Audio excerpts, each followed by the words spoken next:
Okay masters. చక్కగా సంపదల కోసం మనం ధ్యానం చేసుకున్నాం. అయితే మనకసల సమస్యలు రావడానికి, ఆర్థికంగా మనం ఇబ్బందులు పడడానికి కారణాలేంటి? ఆర్థిక సమస్యలు రావడానికి మూల కారణాలేంటి అన్నది ఈరోజు తెలుసుకుందాం. మరి దాని నుంచి ఎలా బయటపడాలి? మనలో ఎలాంటి క్వాలిటీస్ పెంచుకోవడం వల్ల మనం ఈ ఆర్థిక సమస్యల నుంచి బయటపడే అవకాశాలుంటాయి అన్న క్లారిటీ తీసుకుందాం ఈరోజు. సో, ముఖ్యంగా మనం ఆర్థిక సమస్యలను ఎదుర్కోవడానికి 3 కారణాలుంటాయి. అయితే వీటిని తెలుసుకునే ముందుగా మనం పరమ గురువులైనటువంటి బ్రహ్మర్షి పితామహ పత్రిజీ గారికి, వంశీ కిరణ్ గారికి పాద నమస్కారాలు తెలియచేసుకుంటున్నాను. సో, గ్రోస్ మూవ్‌మెంట్ అన్న చక్కటి ప్లాట్‌ఫార్మ్‌ని అందించి మనందరికీ అవకాశాలు కల్పిస్తున్నందుకు వంశీ కిరణ్ గారికి హృదయపూర్వకంగా కృతజ్ఞతలు తెలుపుకుంటున్నాను. మీ అందరికీ హృదయపూర్వక ధన్యవాదాలు. సో, మాస్టర్స్ ఈరోజు మనం 3 కారణాలు తెలుసుకుంటున్నాం. ఆర్థికంగా మనం వెనుకబడి ఉండడానికి. మరి ఈ 3 కారణాలలో ఏదైనా అయ్యుండొచ్చు. అవి ఏంటి అన్నది ఎవరికి వారు చెక్ చేసుకోవాలి. ఎలా చెక్ చేసుకోవాలి? మరి వాటి నుంచి ఎలా బయటపడాలి అన్నది కూడా చూద్దాం మాస్టర్స్. ఫస్ట్ కారణం ఏంటంటే భౌతిక కారణాలు. మనం ఆర్థికంగా సమస్యలు ఎదుర్కోవడానికి మొట్టమొదటి కారణం భౌతిక కారణం. రెండో రకమైన కారణం మానసిక కారణాలు. మూడో రకమైన కారణాలు అభౌతిక కారణాలు. భౌతిక కారణాలు, మానసిక కారణాలు, అభౌతిక కారణాలు. అయితే ఒక్కొక్కటి చూద్దాం. భౌతిక కారణాలంటే ఏంటి? భౌతిక కారణాలంటే ఏంటి అంటే, మన సరికాని జీవన విధానం వల్ల, ప్లానింగ్ లేకుండా మనం చేసేటువంటి ఖర్చుల వల్ల, సరైనటువంటి అవగాహన లేకపోవడం వల్ల వచ్చేటువంటి ఆర్థిక సమస్యలన్నీ భౌతిక కారణాల కిందకొస్తాయి. మరి ఈ భౌతిక కారణాలలో మనం దాన్ని రెక్టిఫై చేసుకొని ఏ విధంగా బయటికి రావాలి అంటే ఒకే ఒకటి స్వీయ పరిశీలన. మనల్ని మనం చెక్ చేసుకోవడం. నేను అప్పుల పాలు కావడానికి నేను చేసిన ప్రణాళిక లోపం ఏంటి అని మీ ప్రణాళికని మీరు చెక్ చేసుకోవడం. ఎక్కడ లోపం ఉందో అని గుర్తించి దాన్ని రెక్టిఫై చేసుకోవడం. నెక్స్ట్ నేను ఈ పరిస్థితి నుంచి ఎలాంటి పాఠం నేర్చుకోవాలి? మనం ఆర్థికంగా ఇబ్బందులు పడుతున్నాం. ఇబ్బందులు పడుతున్నప్పుడు దానికి ఎందుకు ఇబ్బందులు పడుతున్నాం? నా ప్రణాళికలో ఎక్కడ లోపం ఉంది అని చెప్పి గుర్తించి దాన్ని సరిచేసుకునేటువంటి ప్రయత్నంలో ఈ పరిస్థితుల నుంచి నేను ఎలాంటి పాఠాలు నేర్చుకోవాలి? నాకు యూనివర్స్ ఏం పాఠాలు నేర్పిస్తోంది ఇక్కడ అన్నది మీరు ఐడెంటిఫై చేయాలి. తర్వాత ఇది ఏం నేర్పించడానికొచ్చింది? ఒక సమస్య మన జీవితంలో వచ్చింది అంటే, అది పదే పదే వస్తుంది అంటే, దాని అర్థం ఏంటి అంటే, అందులో నుంచి మనం పాఠం నేర్చుకోలేదు. సో, ఈ పరిస్థితి నాకు ఏ పాఠం నేర్పించడానికొచ్చింది అని మనల్ని మనం పరిశీలించుకోవాలి ఫ్రెండ్స్. ఈ పరిశీలించుకునే క్రమంలో మన ప్రణాళిక లోపం ఎక్కడుంది, ఏంటి అనేది మనకి 5 పాయింట్స్ ఇస్తారు. ఎవరంటే వేరెన్ బఫెట్ అనేటువంటి ఆయననమాట. వేరెన్ బఫెట్. ఈయన మనం మన ప్రణాళికలో ఎక్కడెక్కడ లోపాలు చేస్తాము మాక్సిమం అన్నది మనకి ఇచ్చారు. అది ఏంటి అంటే అనవసరమైన ఎక్కడ మనం అనవసరమైనటువంటి ఖర్చులు చేస్తాము, ఎందుకు చేస్తాము అనే దాని పైన ఈయన కొన్ని పాయింట్స్ ఇచ్చారు. ముఖ్యంగా మీకు ఈరోజు నేను 5 పాయింట్స్ అందిస్తాము అనుకుంటున్నాను. ఆ 5 పాయింట్స్‌లో మొట్టమొదటి పాయింట్ ఏంటి అంటే, అనవసరపు దిగులు కోసం ఖర్చు. First point. అనవసరపు దిగులు కోసం ఖర్చు. అంటే అనవసరపు దిగుల కోసం ఖర్చు ఇదేంటబ్బా! అనుకోవాల్సిన అవసరం లేదు. ఇది మనందరం చేసేటువంటి తప్పే. ఏంటంటే మన స్థాయికి మించి అందరూ ఏమనుకుంటారో ఏంటో, వాళ్ళేమన్నా అనుకుంటారేమో మన గురించి, ఏంటమ్మా ఏమి చెయ్యలేదనుకుంటారేమో అని మన ఇమేజ్‌ని నిలబెట్టుకోవడం కోసం నేను అందరిలోని గొప్పగా ఉండాలి. నా ఇమేజ్ దెబ్బ తినకూడదు. నా ఇమేజ్ డ్యామేజ్ అవ్వకూడదు అని, తర్వాత ఇతరులకి నేనేంటో చూపించాలి. అని కానీ ఇలాంటి భావనలతోటి మనం అనవసరమైనటువంటి ఖర్చులు చేస్తాం. ఫర్ ఎగ్జాంపుల్ మన దగ్గర అంత బడ్జెట్ లేదు, డబ్బులు ఉండవు. అయినా సరే పిల్లోడు బర్త్‌డే చేయకపోతే, పిల్ల ఫంక్షన్ చేయకపోతే పక్కనోళ్ళు ఏమన్నా అనుకోరు, మనల్ని తక్కువగా చూడరు, మన ఇమేజ్ డ్యామేజ్ అయిపోదు అని చెప్పి అప్పులు తెచ్చి మరీ మనం ఆ ఫంక్షన్స్ చేస్తాం. ఓకే. అలాగే పెళ్ళిళ్ళు. పెళ్లి చేసేటప్పుడు కూడా మన స్తోమతకి తగ్గట్టు, మన స్థాయికి తగ్గట్టు కాకుండా అందరి కోసం, అందరూ ఏమనుకుంటారో అని ఆ భావనతోటి మనం పెట్టాల్సిన అంటే మన పెట్టే స్తోమత కంటే ఎక్కువ పెట్టేస్తాం. అప్పులు తెచ్చేస్తాం దానికోసం. ఆ అప్పులు తీర్చడానికి నానా కష్టాలు పడతాం. ఇలాగా అనవసరపు దిగులు కోసం ఖర్చులు చేస్తూ ఉంటాము అని చెప్పిన first point. Second point, plan లేని షాపింగ్. ఏముందిలే చిన్నదే గదా అనుకుంటాం. కానీ చిన్నయే ఫ్రెండ్స్ మనల్ని పెద్దగా ముంచేస్తాయి. ఫర్ ఎగ్జాంపుల్ ఒక కుండుంది. ఆ కుండకి కిందన చిన్న రంధ్రం పడింది. ఓకే. ఒక రంధ్రం పడింది. ఏంటి ఆ రంధ్రము? అనవసరపు దిగులు కోసం ఖర్చులు ఒక రంధ్రం. నెక్స్ట్ ప్లానింగ్ లేని షాపింగ్. ఇది ఇంకొక రంధ్రం. ఇలాగా బోలెడన్ని రంధ్రాలు ఏర్పరచుకుంటాం మనం. ఆ రంధ్రాల్లో నుంచి మెల్లిమెల్లిగా ఒక్కొక్క చుక్క జారిపోయినా సరే, కొంత టయానికి నీళ్ళన్నీ కారిపోతాయి గదా! అలాగే మనం కూడా ప్లానింగ్ లేని షాపింగ్ చేస్తాం. ఏదో ఒకటి కావాలి. మనకి ఏదో కావాలి. సంక్రాంతి పండగొచ్చింది. సరే ఇంట్లో వాళ్ళందరికీ తలా ఒక జత బట్టలు తెచ్చుకోవాలి. మరి మన ఆర్థిక స్తోమతని బట్టి మనం దాన్ని ప్లాన్ చేసుకుంటాం. అయితే షాప్‌కెళ్ళిన తర్వాత వాడు ఒకటి కొంటే ఒకటి ఫ్రీ అంటాడు. అమ్మ ఫ్రీ వచ్చేస్తుంది గదా! అని జెప్పేసి కొనేస్తాం. ఇంకా ఇది కొంటే ఇదిస్తాము అని చెప్పి, ఇది తక్కువ రేట్‌కిస్తాము అని చెప్పి ట్రెండ్స్‌లో అయితే ఒక కార్డ్ ఇస్తాడు. అది 20 డేస్ పీరియడ్ పెడతాడు. 20 డేస్ లోపు మళ్ళీ కొంటే ఎంతో డిస్కౌంట్ ఇస్తానంటాడు. డిస్కౌంట్ ఆఫర్‌లనమాట. ఇలాంటివన్నీ పట్టుకొని మనము ఈ కార్డ్ వేస్ట్ అయిపోతదని చెప్పి మళ్ళా ట్రెండ్స్‌కి పరిగెత్తుతాం. ఇలాంటి షాపింగ్ మాల్స్‌లో మనం ఎంత ఖర్చు చేస్తున్నామో చూడండి. అనవసరమైనటువంటి అంటే మన దగ్గర డబ్బులుండి, మనం ఇబ్బంది లేదు అనుకుంటే నో ప్రాబ్లమ్. కానీ మనం ఏం చేస్తున్నాము, అక్కడ ఫ్రీ వస్తుంది, లేకపోతే డిస్కౌంట్ వస్తుంది అన్న భావంతోటి మనకు అవసరం లేకపోయినా కొనేస్తాం. అక్కడ మిక్సీ కొంటే మిక్సీకి ఇంకొకటేదో ఫ్రీ అంటాడు. మనకి అవసరం లేదు. కానీ అయ్యో! ఫ్రీ వచ్చేస్తుంది గదా! తీసుకెళ్ళి పెట్టుకుందాంలే ఏం పోయింది. పైగా దీనికి క్రెడిట్ కార్డ్ ఒకటి మనకి. ఏముంది క్రెడిట్ కార్డ్‌లో కట్ అయిపోతాయిలే. ఇలాగా మనము ప్లానింగ్ లేనటువంటి షాపింగ్ చేస్తూ ఉంటాము. ఇలా షాపింగ్ చేయడం వల్ల మనకి తెలియకుండానే ఇవేం పెద్ద ఖర్చులు అనిపించవు. చిన్నయి గదా! రూ. 1000, 2000 ఏముందబ్బా అనుకుంటాం. కానీ ఇలాంటి చిన్నయే బోలెడన్ని అవ్వడం వల్ల మన ఆర్థిక సమస్యలకి కారణమవుతున్నాయి ఫ్రెండ్స్. సో, ఈ ప్లానింగ్ లేనటువంటి షాపింగ్ చేయడానికి ముందుగా ఒక్కసారి మనల్ని మనం చెక్ చేసుకోవాలి. కోరిక, అవసరం 2 ఉంటాయి మన జీవితంలో. ఒకటి కోరికుంటుంది. రెండోది అవసరం ఉంటుంది. ఇది అవసరమా? ఖచ్చితంగా అవసరమే. ఇది లేకపోతే ఇంట్లో ఇబ్బందవుతుంది. ఇది లేకపోతే కష్టమైపోతుంది. ఇది కంపల్సరీ ఉండాలి అని అనుకున్నయి మాత్రమే మీరు కొనండి. అది ఫ్రీ అవ్వనియ్యండి, ఇంకా డిస్కౌంట్ అవ్వనివ్వండి, ఏమన్నా అవ్వనివ్వండి. మీ మైండ్‌ని మీ చేతుల్లో పెట్టుకొని మీరు కంట్రోల్ చేసుకొని, ఇది కోరిక, అవసరం కాదు. ఇప్పుడు బడ్జెట్‌ని బట్టి మనం ఎళ్ళాలి అని మనకి మనం ఒక లైన్ గీసుకోవాలి ఫ్రెండ్స్. అప్పుడు ఈ ప్లానింగ్ లేని షాపింగ్ నుంచి మనం బయటకు పడగలుగుతాం. నెక్స్ట్ థర్డ్ ఎవరంటే వెరెన్ బఫెట్ అని ఆయన చెప్పాడన్నమాట వీటిని. ఈఎంఐ. ఈఎంఐ లేదా అప్పుల అలవాటు. థర్డ్ మన ఆర్థిక సమస్యలకి కారణమయ్యేటువంటి థర్డ్ స్టెప్ ఏంటంటే ఈఎంఐ లేదా అప్పుల అలవాటు. For example షాప్‌కెళ్ళాం. షాప్‌కెళ్ళగానే ఒక వస్తువు నచ్చింది. నచ్చగానే అది 30,000 చెప్పాడు.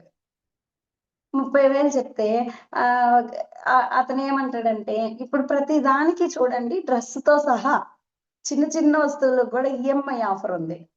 నెలకి ఇంతని కట్టుకోవచ్చు, నో ప్రాబ్లం. అబ్బా! నెలకి 500 కదా, ఏముంది కట్టేద్దాం. ఓకే. ఓకే. ఈ నెలలో బడ్జెట్ కాస్త తక్కువగుంది గాబట్టి, అప్పిచ్చే వాళ్ళు బోలెడంత మందున్నారు కదా! అప్పు తెచ్చేద్దాం. Next month కట్టేద్దాం. ఈ భావనలో ఉంటది. ఒకటి ఈఎంఐ ప్రాబ్లము, రెండోది అప్పులకు అలవాటు పడ్డం. ఇక్కడ అప్పు చేశాము. ఈ అప్పు తీర్చడానికి ఇంకొకరి దగ్గరికెళ్ళి అప్పు చేసి ఈళ్ళ దగ్గర తీరుస్తాం. ఇలాగ అడ్జస్ట్ చేస్తూ ఉంటాం. కానీ అప్పులైతే అలాగే ఉంటాయి. వాటికి సంబంధించిన వడ్డీలేమో పెరిగిపోతూ ఉంటాయి. కాబట్టి అలా అప్పులు చేసే అలవాటు నుంచి మనం బయటపడాలి. ఈఎంఐ ఉంది కదా అని ఈఎంఐ మీద పెట్టి నెలకు కొంచెం కొంచెమే కదా అనుకుంటూ మనం కొనకూడదు. మనము అలా కొనాలి అనుకున్నప్పుడు, పెద్ద వస్తువులు కొనాలనుకున్నప్పుడు ఏం చేయాలంటే ఈఎంఐకి బదులు నెలకి ఒక రూ. 1000 ఫర్ ఎగ్జాంపుల్ పెద్ద టీవీ కొనుక్కోవాలనుకున్నాం. అది 30,000 కాస్తుందనుకోండి. అప్పుడు నెలకి 2,000 దానికోసం ఎత్తి పెట్టండి. సైడ్ పెట్టండి. పెట్టి 20,000, 25,000 అయిందాకా వెయిట్ చేయండి. అప్పుడు దాన్నెళ్లి కొనండి. అప్పుడెలా ఉంటది చూడండి. ఈఎంఐలో కూడా అదే కదా చేస్తున్నాం. నెలకి 2,000 కడుతున్నాము. ఆ 2,000 ఏదో ముందే దాచిపెట్టేసి అప్పుడు కొన్నామనుకోండి, అప్పుడు మన ఈఎంఐ పెడుతుండదు గదా! ఇలాగా ఈఎంఐల వైపుకి వెళ్ళకుండా, దృష్టి పోనీయకుండా, అప్పుల అలవాట్లని మానుకొని, మనం ఎప్పుడైతే ఉంటామో, అవసరమైందే వీలైనంత మన స్తోమతకి తగ్గ డబ్బు చేతిలో ఉన్నప్పుడే కొనడానికి ప్లాన్ చేసుకున్నప్పుడు, మనం ఆర్థిక సమస్యల్లో ఇరుక్కోము ఫ్రెండ్స్. నెక్స్ట్ ఇతరులతో పోల్చుకోవడం. ఇదొక పెద్ద దౌర్భాగ్యం మనకి. పక్కింటోళ్ళు మంచి కారు కొనుక్కున్నారు. లేదు 3 అంతస్తుల బిల్డింగ్ కట్టుకున్నారు. లేదు ఒక మంచి దాన్నేమంటారు డూప్లెక్స్ ఇల్లు కట్టుకున్నారు. వెంటనే మనకనిపిస్తది, మనకు కూడా ఉంటే బాగున్ను. లేదు పక్కింటి వాళ్ళ అమ్మాయిని అమెరికా సంబంధం చూసి చేశారు. అయ్యో! ఆళ్ళు అమెరికా సంబంధం చేస్తే మనము చెయ్యాలి. లేదంటే మన ఇమేజ్ డ్యామేజ్ అయిపోదు. పక్కింటోళ్ళు అంత స్థాయిలో ఉంటే మనం ఇలా ఉంటే ఎలాగా? ఇతరుల కంటే మనం మెరుగ్గా కనిపించాలి. మరి వాళ్ళ స్థాయి ఏంటి? మన స్థాయి ఏంటి? అన్నది ఆలోచన రాదు మనకి. వాళ్ళ దగ్గర ఉంది, మన దగ్గర కూడా ఉండాలి. వాళ్ళు ఆ విధంగా ఉన్నారు. మనం వాళ్ళకంటే గొప్పగా ఉండాలి. ఈ గొప్ప మెరుగ్గా ఉండాలి.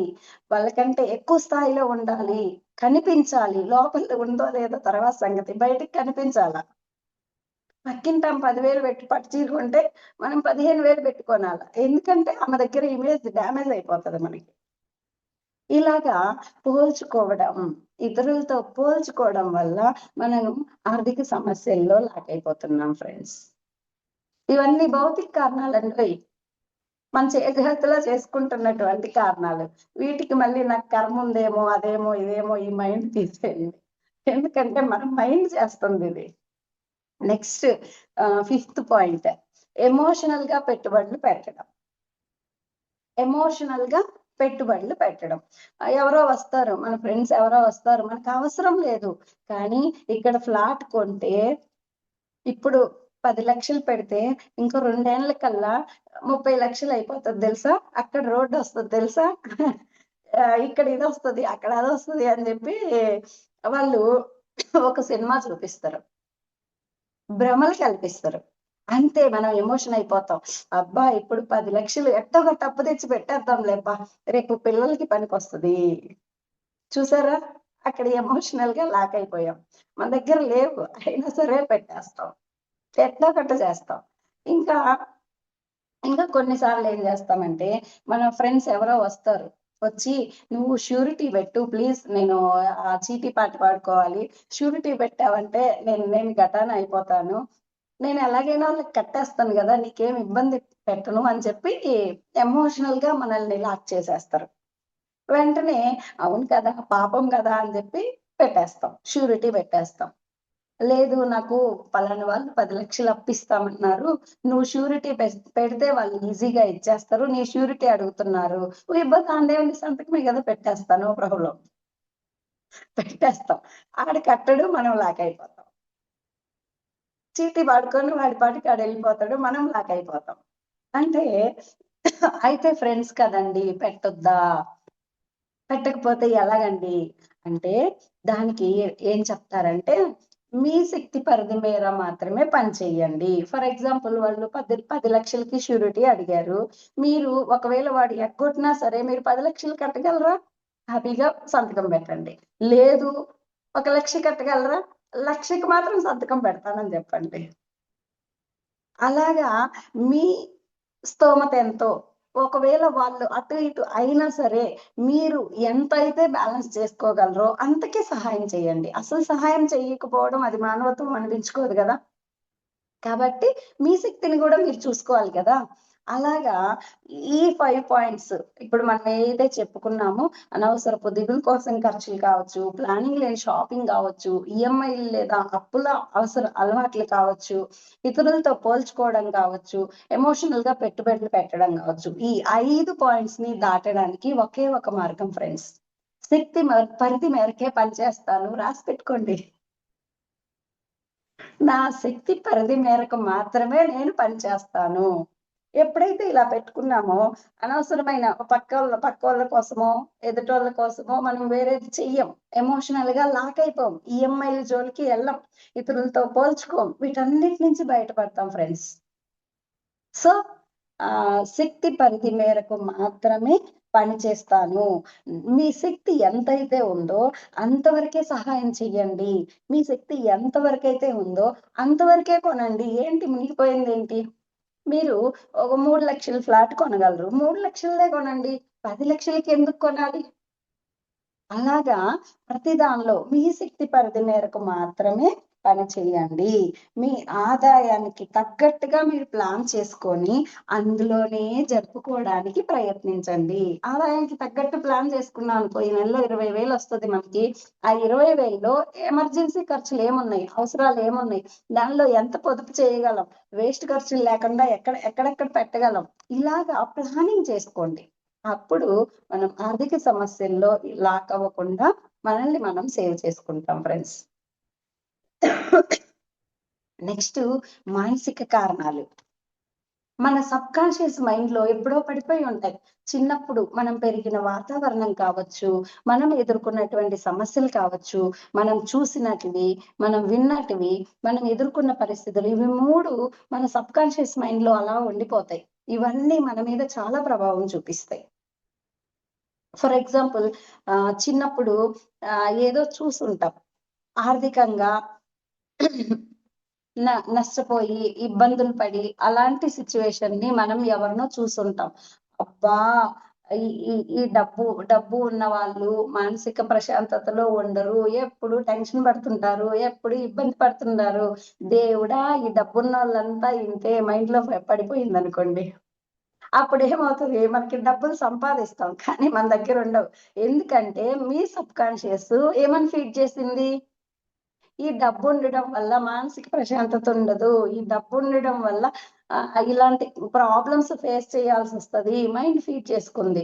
అందుకని అయ్యో! డబ్బుంటే నువ్వు కష్టాలు పడాల్సొస్తది గదా! మనసు ప్రశాంతంగా ఉండదు గదా! కాబట్టి నీకు డబ్బొద్దురా బాబు అని చెప్పి వచ్చిన దాన్నంతటిని వచ్చినట్టు పంపిణీ చేసేస్తది. ఏదో ఒక దారిలో పంపించేస్తదనమాట. మన సబ్‌కాన్షియస్ మైండ్ అది ఎవరో కాదు. ఇలాంటివి మానసిక కారణాలండి. సో, మానసిక కారణాలు చిన్నప్పుడు ఏ సంఘటనలు జరిగాయి? ఎలాంటివి మీ మైండ్‌లో ఫీడ్ అయ్యాయి? ఒక్కసారి గుర్తు చేసుకోండి. డబ్బున్న వాళ్ళందరూ అధర్మంగా ఉంటారు. తర్వాత డబ్బేమి చెట్లకు కాయదు గదా! చిన్నప్పుడు అమ్మనో, నాన్ననో డబ్బులడిగాం. డబ్బులడిగితే ఆళ్ళేమంటరు? ఏమనుకుంటున్నావు? డబ్బేమన్నా చెట్లకు కాస్తుందనుకుంటున్నావా? డబ్బు సంపాదించాలంటే ఎంత కష్టపడాలో తెలుసా? ఇది మన మైండ్‌లో ఫీడ్ అయిపోతది. ఓయమ్మ! డబ్బేం చెట్లకు కాయదు గదా! అయి సంపాదించాలంటే ఎంత కష్టమో గదా! ఎంత శ్రమ చేయాలో గదా! కింద మీద పడి రూపాయైనా దాచిపెట్టాలి. ఇది సబ్‌కాన్షియస్‌లో పడిపోయి ఉంటది. అది ఇప్పుడు పనిచేస్తది ఫ్రెండ్స్. మనం డబ్బు ఈజీగా సంపాదించాలి అనుకుంటే, అది చాలా కష్టపడితేనే గదా డబ్బు రావాలా? నువ్వు ఈజీగా ఎలా సంపాదించేస్తావేంటి? అని సబ్‌కాన్షియస్ మైండ్ ఆ విధంగా మనల్ని దారి మళ్లిచ్చేస్తది. ఇవన్నీ మనం చేసుకున్నయే గదా! చిన్నప్పుడు తెలుసో తెలియకో మనం చేసుకున్నాం ఓకే. ఇంకా మన మన మైండ్ లో కొన్ని భావాలు ఉంటాయి. జెలస్ తోటి డబ్బున్న వాళ్ళని చూసి వీళ్ళు ఏమేం పనులు చేసి సంపాదించారో ఏంటో, ధర్మంగా అయితే ఇంత డబ్బులు వస్తాయా ఏంటి, ఇలాంటి మైండ్ సెట్ ఉంటది. తర్వాత డబ్బున్న వాళ్ళు అహంకారులుగా ఉంటారు. వీళ్ళు ఎన్నో చెడ్డ పనులు చేస్తూ ఉంటారు. ఎంతకైనా తెగిస్తారు. మన మైండ్ లో ఇవన్నీ ఉంటాయి ఫ్రెండ్స్ కామన్ గా. ఇంకా డబ్బున్న వాళ్ళు అహంకారంతో ఉంటారు కాబట్టి వాళ్ళు స్పిరిచువల్ గా గ్రోత్ అవ్వరు. స్పిరిచువల్ వేలో వాళ్ళు నిలబడలేరు. కాబట్టి నేను స్పిరిచువల్ వేలో ముందుకెళ్ళాలి కాబట్టి డబ్బు నాకొద్దు. ఇది మైండ్ లో పడిపోతది. మీ సబ్‌కాన్షియస్ మైండ్ స్పిరిచువల్ వేని ఎంచుకుంది కాబట్టి డబ్బుంటే స్పిరిచువల్ వేలో ఎదగలేవు కాబట్టి నీకు డబ్బొద్దబ్బా అని చెప్పి ఉన్నదాన్ని మొత్తాన్ని నిలవనివ్వదు. మన సబ్‌కాన్షియస్ మైండ్ ఎవరో గాదు. నెక్స్ట్ అన్ని కష్టాలొస్తాయి డబ్బుంటే. అమ్మా, నాన్న డబ్బుల కోసం పోట్లాడుకుంటా ఉంటారు చిన్నప్పుడు. అరే! డబ్బుల కోసం గదా వీళ్ళిద్దరు కొట్టుకుంటున్నారు. నాకింత ఆస్తి, నాకంత ఆస్తి అని కొట్టుకుంటున్నారు. కాబట్టి ఈ డబ్బుండడం వల్ల గొడవలొస్తాయిరా బాబు! Subconscious feed చేసేసుకుంది. వీటి వల్ల గొడవలొస్తాయేమో, ఎందుకొచ్చిందిలే డబ్బులుండొద్దులే. చూసారా? ఇవన్నీ కూడా మానసిక కారణాలు ఫ్రెండ్స్. మరి వీటన్నిటి నుంచి బయటికి రావాలంటే మీ సబ్‌కాన్షియస్‌లో ఎలాంటివి ఫీడ్ అయ్యున్నాయో ఒక్కసారి బ్యాక్‌కెళ్ళండి. చిన్నప్పటి నుంచి మీ జీవితంలో జరిగిన సంఘటనలు, డబ్బుకు సంబంధించిన సంఘటనలన్నీ ఒక్కసారి గుర్తు చేసుకొని, అమ్మా, నాన్నలు గొడవ పడడం గావచ్చు, లేకపోతే నాన్నకి అస్వస్థత రావడం గావచ్చు, సంథింగ్ పెదనాన్న, చిన్నాన్నలు ఆస్తుల కోసం కొట్టుకోవడం గావచ్చు, కోర్టులకెళ్ళడం గావచ్చు, ఇలాంటివి బోలెడన్ని జరిగుంటాయి గదా! మన చిన్నప్పటి సంఘటనలు. వాటిని ఒక్కసారి గుర్తు చేసుకొని ఒక్కొక్కటి రాసుకోండి. అవి మీ మైండ్‌లో సబ్‌కాన్షియస్‌లో మీకు తెలియకుండానే అవి ఫీడ్ అయ్యుంటాయి. వాటన్నిటిని క్లియర్ చేయండి. ఇందాక నేను సాధన చేపించాను గదా! ధ్యానం చేయించాను గదా! ధ్యానంలో కూర్చొని ఓకే. అది నాది కాదు. అమ్మానాన్నల నుంచి నేను తెచ్చుకున్నాను. లేదు ఫ్రెండ్స్ నుంచి నేను తెచ్చుకున్నాను. దాన్ని నేనిప్పుడు బయటికి పంపించేస్తున్నాను. ఈ విధంగా ఒక్కొక్క దాన్ని మీ సబ్‌కాన్షియస్ మైండ్‌లో నుంచి బయటికి పంపించేయండి ఫ్రెండ్స్. దాన్ని క్లీన్ చేసేయండి. అప్పుడు ఈ మానసిక కారణాల వల్ల మీకు డబ్బు నిలవకుండా ఉండడం, ఆర్థిక సమస్యలు రావడం అవన్నీ కూడా క్లీన్ అయిపోతాయి. మొదటి భౌతిక కారణాలకొచ్చేటప్పటికి సరైన ప్లానింగ్ వల్ల బయటపడతాం. మానసిక కారణాలకొచ్చేటప్పటికి సబ్‌కాన్షియస్‌లో ఉన్న ఫీడ్ అయ్యున్నటువంటి వాటన్నిటిని క్లియర్ చేసుకోవడం వల్ల బయటపడిపోతాం. ఇక మూడవ కారణం ఏంటంటే అభౌతిక కారణాలు. ఏంటి ఈ అభౌతిక కారణాలు అంటే గత జన్మల్లో మనము ఆర్థికంగా ఇబ్బంది పెట్టినటువంటి కర్మలు కారణమవుతాయి. మనకి అడ్డులు రావడానికి. అయితే ఈ కర్మల్ని ఈజీగా గుర్తించొచ్చు. ఎలాగంటే మనకి డబ్బు వచ్చినట్టే ఉంటది. దగ్గర దాకా వస్తది. లేదు ఇల్లు వచ్చినట్టే ఉంటది. దగ్గర దాకా వస్తది. ఎవడో అడ్డు పెడతాడు. అది మనకి రాకుండా అయిపోతది. ఎవరో అప్పు తీసుకుంటారు. అంటే లాక్ అయిపోతామన్నమాట. ఇంకా బయటపడే పరిస్థితే లేదు. మనం ఏం చేసినా బయటపడలేం. అలాంటి సిట్యుయేషన్ వస్తది. అప్పుడు ఇది అభౌతిక కారణమా? నేనెక్కడో వాళ్ళని ఇబ్బంది పెట్టానా? ఎవరినో ఆర్థికంగా ఇబ్బంది పెట్టాను కాబట్టి నా జీవితంలో ఈ ఇబ్బందొచ్చిందా అని అర్థం చేసుకొని ఇంకా అడ్వాన్స్‌గా మనకి వంశీ సార్ కర్మ ధ్యానం ఇచ్చారు. నేను ఈ ఆర్థిక ఇబ్బంది పడడానికి కారణమైనటువంటి కర్మ ఏంటో చూపించండి మాస్టర్స్ అని కర్మ చూసుకొని, దాన్ని కనుక డిజాల్వ్ చేసుకోగలిగితే, అప్పుడు ఈ అభౌతిక కారణాల్లో నుంచి మనం బయటపడతాం ఫ్రెండ్స్. సో, 3 రకాల కారణాలు భౌతికము, మానసికము, అభౌతికము. ఈ మూడిట్లో మీరు ఆర్థికంగా సమస్యల్లో పడడానికి కారణం ఏంటి? ఫస్ట్ ఐడెంటిఫై చేయండి. భౌతిక కారణాలున్నాయా? ఓకే. సరైన ప్లానింగ్ జేసుకుంటాను. నా శక్తి పరిధి మేర మాత్రమే నేను పని చేస్తాను. నిర్ణయం తీసుకోండి. మానసిక కారణాలున్నాయా? మీ సబ్‌కాన్షియస్‌లో ఏవైతే కారణాలుగా ఉన్నాయో వాటిని గుర్తించి వాటిని క్లీన్ చేసేయండి. మూడోది అభౌతిక కారణాలు. కర్మ ఏదన్నా ఉందా? దాన్ని డిజాల్వ్ చేయండి. అప్పుడు మీకు లైన్ దొరుకుతుంది ఫ్రెండ్స్. ఆర్థిక సమస్యల నుంచి బయటపడడానికి లైన్ దొరుకుతది. అయితే ఇంతటితో సరిపోతదా? వీటి నుంచి బయటపడ్డానికి మరొక మంచి మార్గం, ఇంకా ఉన్నతమైన అద్భుతమైన మార్గం ఏంటంటే, మనలో క్వాలిటీస్ పెంచుకోవడం ఫ్రెండ్స్. గతంలో ఏదన్నా కానీ, ఎలాగన్నా ఉన్నయి. ఇప్పుడు కనుక మనలో మార్పు తెచ్చుకుంటే, మనం కనుక క్వాలిటీస్ ని పెంచుకుంటే, అప్పుడు మనకి యూనివర్స్ దారులిచ్చేస్తది ఫ్రెండ్స్. యూనివర్స్ తలుచుకుంటే అవ్వంది ఉంటదా చెప్పండి? రాజు తలుచుకుంటే దెబ్బలకు కొరవా? సో యూనివర్స్ మనకి దారులు ఇవ్వాలంటే మనలో పెంచుకోవాల్సినటువంటి క్వాలిటీస్ కొన్ని చెప్తాను. బోల్డన్ని క్వాలిటీస్ ఉన్నాయి. అన్నీ చెప్పలేం కాబట్టి కొన్ని చెప్తాను ఈరోజు. మొట్టమొదటి క్వాలిటీ ఏంటంటే, అవసరంలో ఉన్న వారికి చేతనైనంత సహాయం చేసి వారి ఆనందాన్ని అనుభూతి చెందండి. అవసరంలో ఉన్నవారికి చేతనైనంత మళ్ళీ నీ దగ్గర 10 పైసలు చేసే అంత కెపాసిటీ ఉంటే అప్పు తెచ్చి రూపాయి చేయడం కాదు. మీ దగ్గర 10 పైసలు చేయగలిగిందంటే 10 పైసలే చెయ్యి. చేసిన తర్వాత వాళ్ళ కళ్ళల్లో ఆనందాన్ని చూడు. అది ఇంపార్టెంట్ ఫ్రెండ్స్. హృదయపూర్వకంగా వాళ్ళకి ఆ సహాయం చేసి వాళ్ళ కళ్ళల్లో ఉన్న ఆనందాన్ని నువ్వు ఎప్పుడైతే అనుభూతి చెందుతావో, అబ్బా! వాళ్ళెంత ఆనందపడినారబ్బా అని నీ హృదయం ఎప్పుడైతే పులకరిస్తదో అప్పుడు నీకు దారి దొరుకుతది. సో, ఫస్ట్ పాయింట్, అవసరంలో ఉన్న వారికి చేతనైనంత సహాయం చేసి వారి ఆనందాన్ని అనుభూతి చెందండి. ఏదోలే సహాయం చేయమన్నారు గదా! పోన్లే చేద్దాం. తప్పదు అన్నట్టుగా చేస్తే ఏం రాదు. అవతల వాళ్ళ కళ్ళల్లో ఆనందాన్ని మీరు ఫీల్ అవ్వగలగాలి. దీనికి మన శంకరాచార్యులే ఎగ్జాంపుల్. శంకరాచార్యులు ఒక ఇంటికెళ్తాడు. ఎళ్ళగానే భవతి భిక్షాందేహి అంటాడు. ఆవిడ నాకే లేదు నాయనా నీకేమిచ్చేను అంటది. ఏదో ఒకటి ఉంటది చూడమ్మా కాస్త పెట్టమ్మా అంటాడు. లేదు పో అంటది. ఒకే చీర కట్టుకొనున్నా. ఇంగ వేరే మార్చుకోవడానికి చీర గూడా లేదు. నేను తిని 3 రోజులైంది. నీకేంటి పెట్టానంటది. అప్పుడు శంకరాచార్యులు లక్ష్మీదేవిని పిలుస్తాడు. ఏంటమ్మా ఈ ఘోరం? ఈమెకెందుకమ్మా ఇలాంటి పరిస్థితి కల్పించావు? నేనేం చెయ్యను నాయనా అంటది. సరే ఇప్పుడు ఆమెకి నువ్వు డబ్బులివ్వాలంటే ఏం చెయ్యాలి? ఆవిడేం చెయ్యాలో చెప్పు. చేపిస్తా అంటాడు. ఆవిడ ఎప్పుడు ఎవరికీ ఏమి ఇయ్యలేదు నాయనా నేనేమి ఇవ్వగలను? ఎవరికన్నా ఏమన్నా ఇచ్చి వాళ్ళ కళ్ళల్లో ఆనందం చూస్తేనే గదా నేనివ్వగలను. అది యూనివర్సల్ లా నాయనా నేనేం జెయ్యను అంటది. సరే అయితే అని జెప్పి మళ్ళీ వస్తడు. వచ్చి భవతి భిక్షాందేహి అంటాడు. నీకు చెప్పాను గదా ఇందాక నాకేం లేదు 3 రోజులైంది నేను తినకంట. ఏదో ఒకటి ఉంటది చూడమ్మా ప్లీజ్ ప్లీజ్ అంటాడు. బతిమాలుతాడు. బతిమాలితే ఇంకా వీడిని ఎలాగైనా వదిలించుకోవాలి. మామూలుగా వదిలిపోయేటట్టు లేడు అని జెప్పి చుట్టూ ఇల్లంతా చూస్తది. ఆ ఎండిపోయిన ఒక ఉసిరికాయ ఉంటది ఆ గూట్లో. గూడ్లుంటాయి గదా! అప్పటి రోజుల్లో. ఆ గూట్లో ఎండిపోయిన ఉసిరికాయ ఉంటది. ఆ ఉసిరికాయ తీసుకొచ్చి ఈయన భిక్షా పాత్రలో ఏసి ఇంగో అంటది.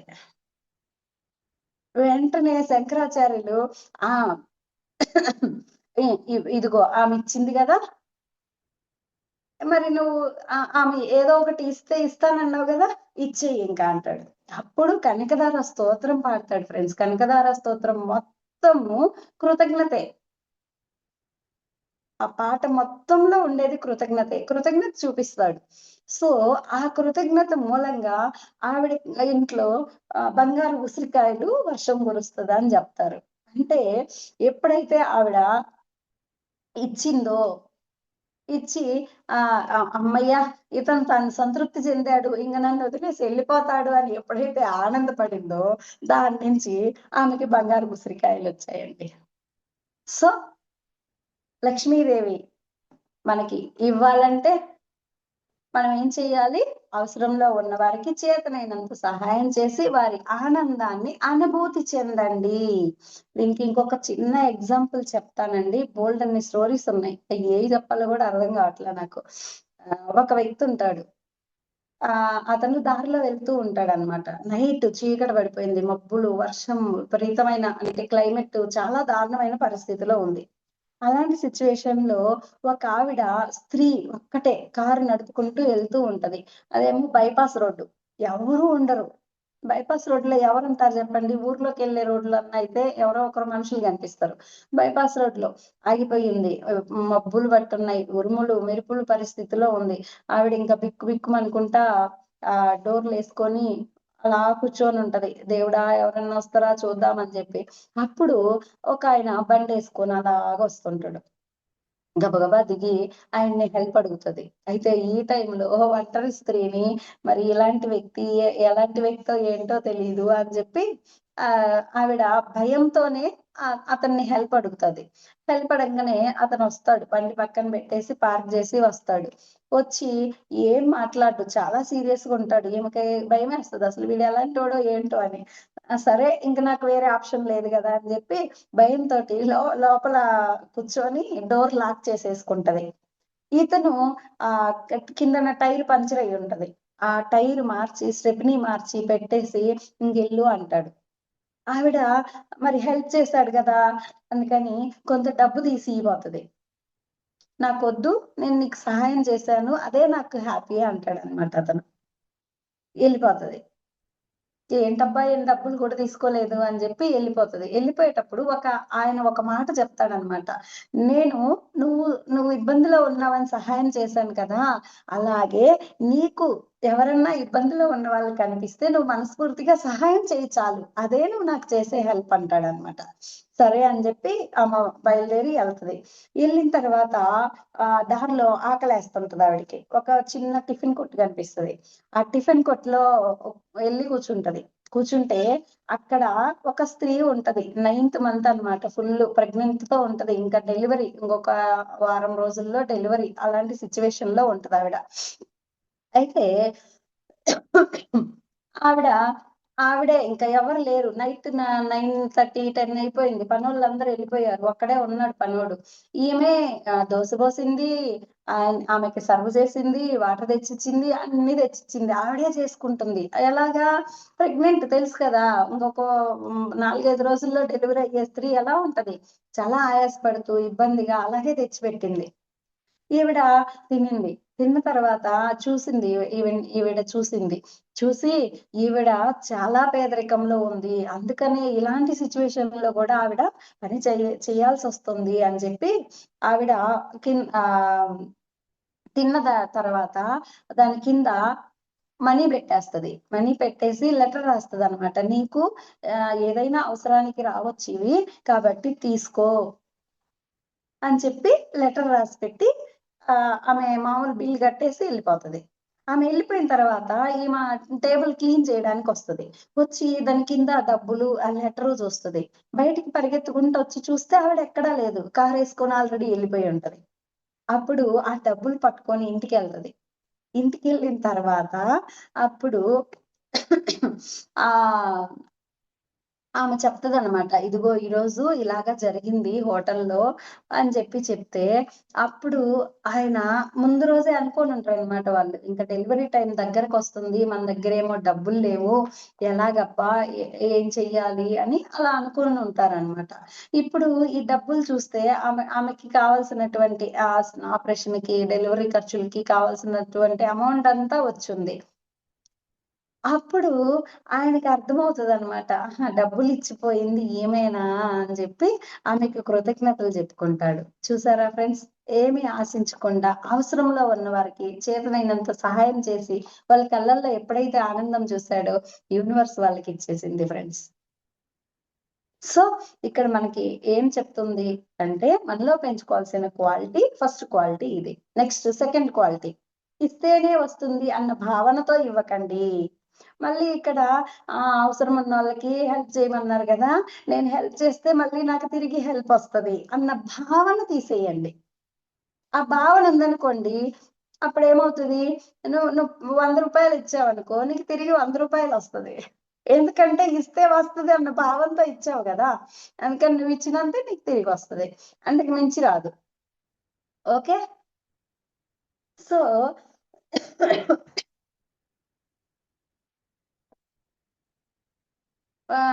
ఈ సిట్యుయేషన్‌లో ఈ మధ్యనే నాకొక సిట్యుయేషన్ చెప్పారు ఒక ఆవిడ. ఇస్తేనే వస్తది. నేను ఆర్థికంగా చాలా ఇబ్బందుల్లో ఉన్నాను అని జెప్పి వాళ్ళ ఇంటికి ఒక స్వామీజీ వస్తాడనమాట. అంటే స్వామీజీ అంటే ఏమో మనకు తెలీదు. ఒక వ్యక్తి వస్తాడు. స్వామీజీ. ఓకే. వచ్చి వాళ్ళ పూజ గదిలోకి వెళ్తాడు. వెళ్ళి అక్కడ ఏదో పూజ చేసి అది ఇది చేసి తర్వాత నీకు నీ ఆర్థిక ఇబ్బందులన్నీ తొలగిపోవాలంటే, నేను కష్టాల నుంచి నువ్వు బయటపడాలంటే నీకు ఒక మార్గం చెప్తాను. అది చేస్తావా అంటాడు. అలాగే స్వామి అంటదనమాట. అయితే నువ్వు నాకు ఎంతో అమౌంట్ ఇవ్వు. నువ్విస్తే నీకు ఆటోమేటిక్‌గా యూనివర్స్ నీకిస్తది అంటది. అవునా స్వామి నీకిస్తే వస్తదా నాకు అని జెప్పి ఆమె దగ్గర డబ్బులు లేవన్నమాట. డబ్బులు లేకపోయేసరికి ఆమె దగ్గర ఉన్న నగ తీసి ఇచ్చేస్తది. బుట్టల కమ్మలో ఏయో ఉంటాయి ఆమె దగ్గర. నాకు కరెక్ట్‌గా గుర్తులేదు. ఒక కేసొచ్చిందన్నమాట. బుట్టల కమ్మలో ఏయో తీసి ఇచ్చేస్తది. ఇచ్చేసిన తర్వాత అతను తీసుకొని ఎళ్ళిపోతాడు. ఎళ్ళిపోయిన తర్వాత వాళ్ళ ఆయన చెడామడా తిడతాడామెని. ఏంటి డబ్బులు లేకపోతే అతను ఎవరో తెలీదు, ఏంటో తెలీదు. అలా ఎలా ఇచ్చేసావు అంటే, ఇస్తే వస్తదన్నాడండి. అందుకే ఇచ్చానండి అంతే. తిట్లు పడినాయి ఆవిడకి. అందుకంటే ఇంకేం గాల. కాబట్టి ఇస్తేనే వస్తుంది అన్న భావనతో మోసపోకండి ఫ్రెండ్స్. నాకివ్వాలనిపించింది కాబట్టి ఇస్తున్నా అన్న భావంతో ఇవ్వండి. ఓకే. ఆశించి చెయ్యొద్దు. నెక్స్ట్ థర్డ్ పాయింట్‌లోకెళ్ళిపోదాం. ఇతరుల సంపదను మీరు ఆనందించండి. ఇతరులకి సంపదొస్తే మనకి కడుపు మండిపోతది. ఓయమ్మా! వాళ్ళకి ఎంతొచ్చేసింది, అంతొచ్చేసింది. మనమేంటి ఇక్కడే ఉన్నాం, ఇలాగే ఉన్నాం కడుపు మండిపోతది. కానీ ఇతరుల సంపదని మీరు ఎప్పుడైతే ఆనందిస్తారో అప్పుడు మీకు దారి ఓపెన్ అవుతది ఫ్రెండ్స్. ధృతరాష్ట్రుడు పాండురాజు స్టోరీ చెప్పుకుందాం ఇక్కడ. ధృతరాష్ట్రుడికి రాజ్యాన్ని అప్పజెప్పాలి. సత్యవతి అన్ని స్కెచ్‌లేసి అన్ని చేస్తది కదా! ఇంగ మార్నింగ్ ధృతరాష్ట్రుడికి ఆహ్, రాజ్యాన్ని అప్పజెప్పి ఆయన్ని యువరాజుగా ప్రకటించాలి. అన్ని అరేంజ్‌మెంట్స్ అన్నీ అవుతూ ఉంటాయి. మొ హ్మ్. ముందు రోజు పాండురాజు ఎంతో హ్యాపీ అవుతాడండి. మా మా ధృతరాష్ట్రుడన్న రాజ్యాన్ని పరిపాలించబోతున్నాడు, చక్రవర్తి అవ్వబోతున్నాడు అని జెప్పి అందరికి చెప్పుకొని సెలబ్రేట్ చేసుకుంటాడు. అంటే వాళ్ళ అన్న ఆనందాన్ని ఈయన పొందాడన్నమాట. ఎప్పుడైతే వాళ్ళ అన్న ఆనందాన్ని ఈయన పొందాడో ఆహ్, నైట్‌కి నైట్ మొత్తం మారిపోయి మార్నింగ్ అయ్యేటప్పటికి విదురుడు ఫస్ట్ మంత్రి అవుతాడు. ఫస్ట్ మంత్రిగా దండం ఇస్తారనమాట. ఇచ్చి మంత్రిగా ప్రమాణ స్వీకారం చేపిస్తారు. ప్రమాణ స్వీకారం చేసిన తర్వాత అంటే రాజుని చెయ్యాలంటే ముందుగా మంత్రి ఉండాల. అందుకని ముందు మంత్రి పదవికి కట్టబెడతారు విదురుడిని. ఆ తర్వాత నెక్స్ట్ రాజు పదవి కట్టబెట్టడానికి ధృతరాష్ట్రుడిని పిలుస్తుంటే విదురుడు చెప్తాడు. మంత్రిగా నేను ఈ రాజ్యానికి సరైనటువంటి నిర్ణయం తీసుకోవాల్సినటువంటి ధర్మం నా మీదుంది. కాబట్టి ఒక గుడ్డివాడిని రాజుని ఎలా చేస్తారు? రాజుని చెయ్యడానికి రాజధర్మం ఒప్పుకోదు. చూసారా ఫ్రెండ్స్? ఆగిపోయింది. పాండురాజు అంత హ్యాపీ అయిపోయిండు గదా! మరి సడెన్‌గా ఇప్పుడు ఎవరిని రాజుని చెయ్యాలి? తమ్ముడు పాండురాజు. వెంటనే పాండురాజుని రాజ్యానికి అధిపతిగా చేసేస్తారు.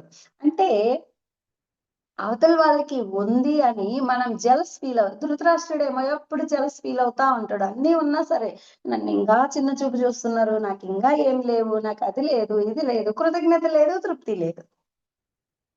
సో, ఈ విధంగా పాండురాజు నైట్‌కి నైటే స్కెచ్ మారిపోయి, మొత్తం మారిపోయి అప్పటికప్పుడు చక్రవర్తి అయిపోతాడు.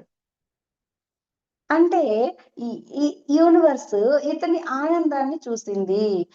ఇతరుల సంపదని మనం ఎప్పుడైతే ఆనందిస్తామో అలాగని లోపల కుళ్ళుకుంటా పైకి అనుకోవడం కాదు ఫ్రెండ్స్. హృదయంలో నుంచి ఆ ఫీల్ రావాలి. అబ్బా! నా చెల్లికి ఎంత మంచి జరిగింది. మా అక్కకి ఎంత మంచి జరిగింది అని ఆ ఆనందాన్ని ఫీల్ అవ్వాలి. అంతేగాని మేడం ఇలా చెప్పింది గదా! సరే ఇయ్యేద్దాంలే అంటే సరిపోదు. హృదయంలో నుంచి ఆ కాంతి రావాలి. అదే మన క్వాలిటీస్ పెంచుకోవడం అంటే. నెక్స్ట్ ఫోర్త్ పాయింట్‌లోకెళ్ళిపోదాం ఫ్రెండ్స్. సంపదను చులకనగా చూడకండి, గౌరవించండి. సంపదని చులకనగా చూడకండి, గౌరవించండి. మనకి సంపద ఉంది. ఉన్నదాన్ని ఉందిలే ఏదో ఉందిలే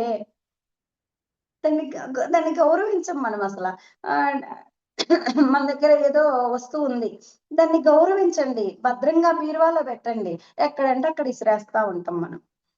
డబ్బులు ఉన్నాయి, డబ్బులు కింద పడితే వెంటనే ఏం చేస్తాం, తీసి కళ్ళద్దుకుంటాం. కానీ కొంతమంది ఆ గౌరవం ఇవ్వరు. రూపాయి ఏముందిలే పడింది అని చెప్పి వెళ్ళిపోతారు. ఎక్కడంటే అక్కడ డబ్బులు పెట్టేస్తారు. తర్వాత మన పర్సు, హ్యాండ్ బ్యాగ్, లేడీస్ అయితే హ్యాండ్ బ్యాగ్, జెంట్స్ అయితే వ్యాలెట్, దాన్ని ఎప్పుడు పరిశుభ్రంగా ఉంచుకోండి. ఎందుకంటే ఆ వ్యాలెట్ లో లక్ష్మీదేవి ఉంటది కదా. మరి ఆ లక్ష్మీదేవి చెత్త చెత్తగా ఉంటే పాపం ఆమెకి ఊపిరాడుద్దా అక్కడ? బస్సు టికెట్లు, కార్డులు, ఇంకా చెత్త చెత్త పేపర్లు, ఏమేమి రాసుకున్నాయన్ని అన్ని దానిలో దొరికేస్తాం. వాటి మధ్యలో డబ్బులు ఉంటాయి. పాపం ఆవిడకి ఊపిరాడుద్దా? చీ, వీడు సరిగ్గా చూసుకోవట్లేదు, నాకు ఊపిరాడట్లేదని ఆవిడ వెళ్ళిపోతుందండి. సో మనం ఎప్పుడు కూడా మన సంపదని చులకనగా చూడకూడదు, గౌరవించాలి. సో మీ వ్యాలెట్ ని చెక్ చేసుకోండి. అలాగే హ్యాండ్ బ్యాగ్ లో మరి ఇవన్నీ అవసరమే కదండి, ఉండాలి కదండి. అంటే ఒక జిప్ లో పర్సనల్ గా దానిలో చెత్త చెదారం లేకుండా పర్టికులర్ గా ఒక జిప్ లో పెట్టండి. మనీని చాలా జాగ్రత్తగా గౌరవంగా పెట్టండి.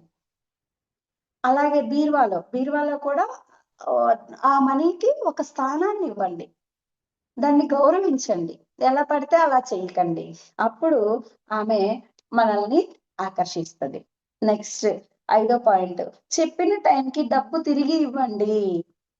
మనం ఇంకొక పని చేస్తాం, ఎవరి దగ్గర డబ్బు చేయబదులు తెచ్చుకుంటాం. తెచ్చుకున్న తర్వాత మన అవసరం తీరిపోయింది. మన అవసరం తీరిపోయిన తర్వాత ఇంక వాళ్ళని పట్టించుకోం మనం. వాళ్ళు ఎంత అవసరంలో ఉండి మనకి చేయబదులు ఇచ్చారో కదా, దాన్ని ఎందుకు గుర్తించము? మనకి డబ్బులు వస్తాయి, డబ్బులు వచ్చిన తర్వాత మనం వేరే వేరే వాటి కోసం ఖర్చు పెడతాం, వాళ్ళకి ఇవ్వడానికి ఇష్టపడం.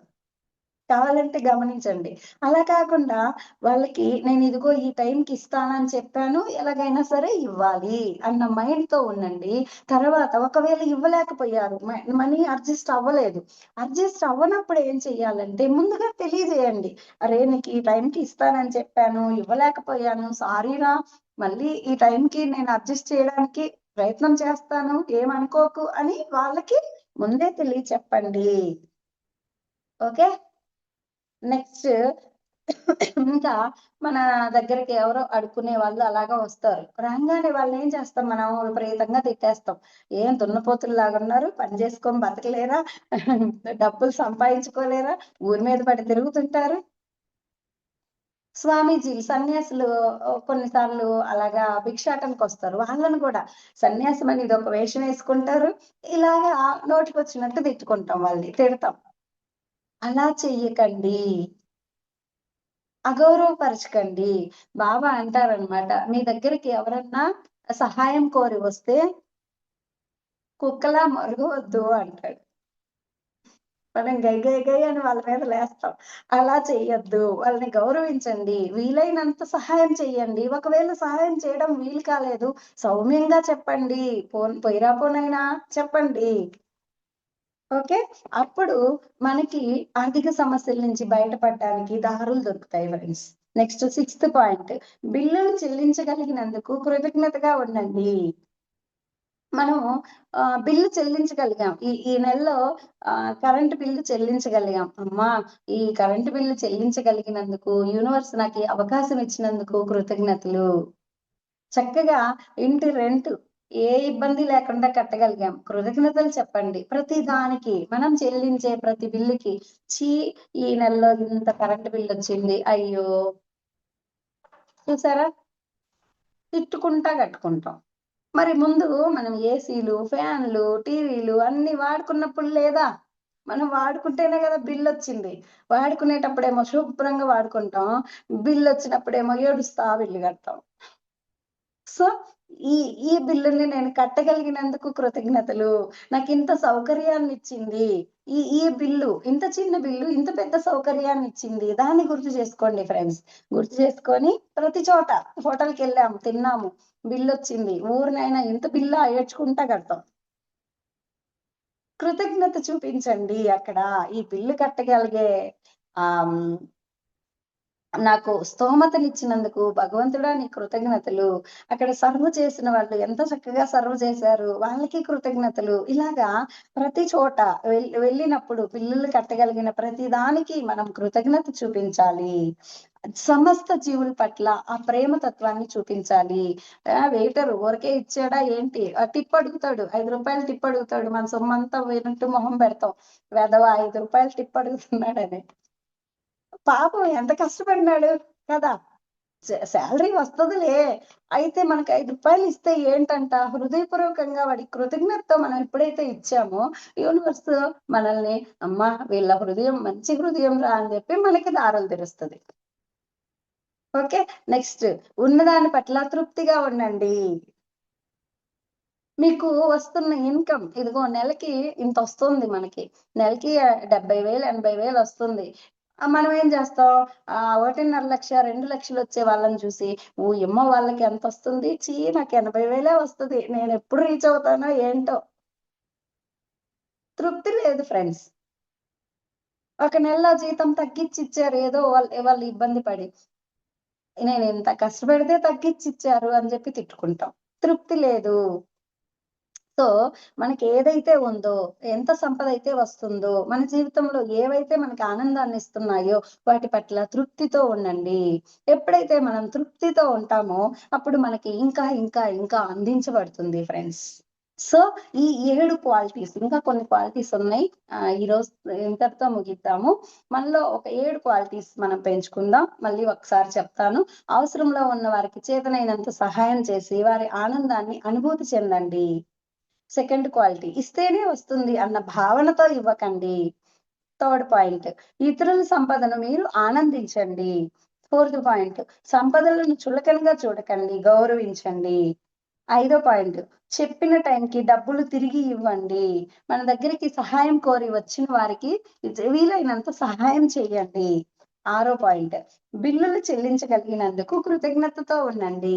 ఏడో పాయింట్ ఉన్నదాని పట్ల తృప్తితో ఉండండి. ఈ 7 క్వాలిటీస్ మనం పెంచుకుంటే మనం ఆటోమేటిక్‌గా ఆర్థిక ఇబ్బందుల నుంచి బయటపడేటువంటి దారులు మనకి లభిస్తాయండి. Thank you masters. Thank you.